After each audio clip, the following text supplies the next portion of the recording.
एक बड़े से जंगल में एक जग्गू बंदर जो बहुत शरारती था और एक मनी नाम का भालू रहते थे। दोनों आपस में जंगल में हंसी खुशी से खेलते कूदते और टहलते रहते थे। दोनों से बहुत जमते थे और दोनों आपस में एक दूसरे के दोस्त से। फिर ऐसे समय बीतता गया और एक दिन फिर एक लोमड़ी आए।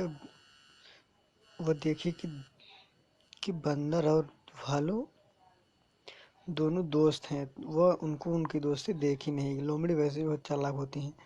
वह उनसे दोस्ती करनी चाहे। वो भालू के पास गई। भालू से बोली, हाय लोमड़ी, क्या हाय भालू, क्या तुम मुझसे दोस्ती करोगे?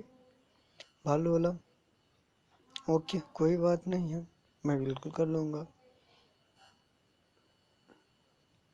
फिर बंदर के पास गई। बंदर से बोली, क्या तुम मुझसे दोस्ती करोगे? बंदर बोला, नहीं, मेरे पास एक दोस्त है। इससे लोमड़ी को बुरा लगा और वो उन दोनों को अलग करने का उपाय सोचने लगी। फिर एक फिर एक दिन जंगल में भालू अकेला बैठा था। लोमड़ी भालू के पास आई, बोली, हाय। भालू बोला, हाय, बोलो।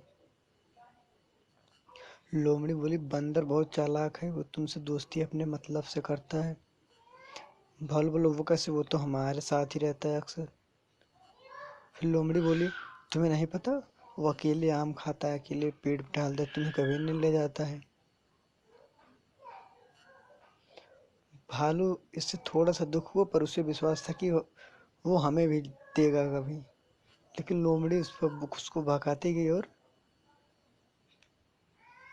भालू को लोमड़ी पर विश्वास हो गया और दोनों आपस में पक्के दोस्त हो गए। भालू बंदर को ढूंढने लगा। फिर बंदर आया, देखा कि भालू बहुत गुस्से में है। उसने भालू के साथ शरारत की और बोला, भालू भाई, गुस्से क्यों हो? भालू बोला, अब हमारे तुम्हारी दोस्ती खत्म। बंदर बोला, क्यों? मैं हम दोनों तो पक्के दोस्त थे। तो भालू बोला, तुम मुझे पेड़ पर नहीं चढ़ाते हो, तुम मुझे फल वगैरह नहीं खिलाते हो ज़्यादा, तुम अपने से ही मतलब रखते हो। तो भालू बोला, ऐसा क्यों? मैं तो तुम्हारे साथ हूँ, तुम हमारे पक्के दोस्त हो, लेकिन फिर भी उन दोनों में दुश्मनी हो गई। फिर भालू बंदर को बहुत गुस्सा आया और वो वहाँ से चला गया। वो भालू अपने घर चला गया।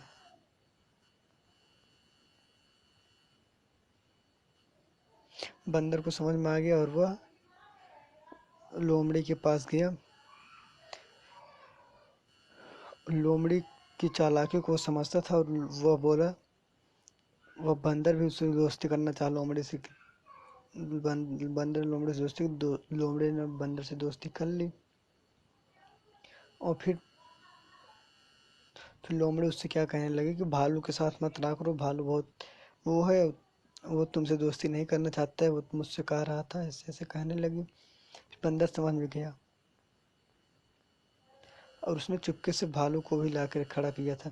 भालू जब यह बात सुना तो उन दोनों ने लोमड़ी को बहुत मारा। लोमड़ी वहाँ से भाग गई। फिर दोनों आपस से हंसी खुशी से रहने